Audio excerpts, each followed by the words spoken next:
洪水橋廈村新發展區工程進行得如火如荼，面對複雜工地條件，工程團隊以創新科技研發多項安全系統，並將科技成果帶到海外參加日內瓦國際發明展。作為香港代表團之一嘅土木工程拓展處，喺芸芸超過1000件參賽作品之中，脫穎而出，喺第51屆日內瓦國際發明展獲得多個獎項，成績令人鼓舞。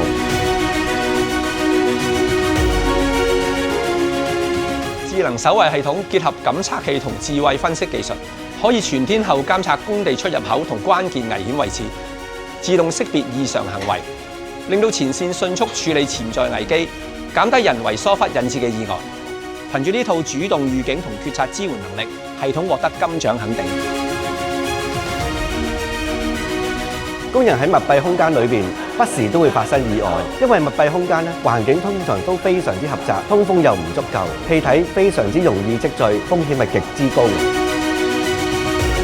我哋工程團隊研發咗密閉空間智能職安管理與監測系統，結合 AI 視覺分析、氣體檢測、超寬頻定位同生命監測，並配合專為密閉空間而設計嘅通訊模組。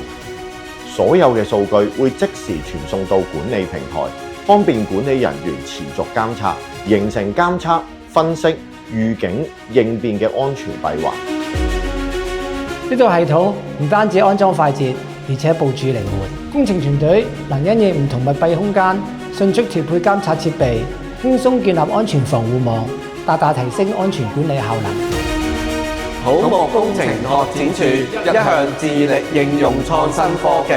從而令到工程項目做到提質、提量、提速、提效。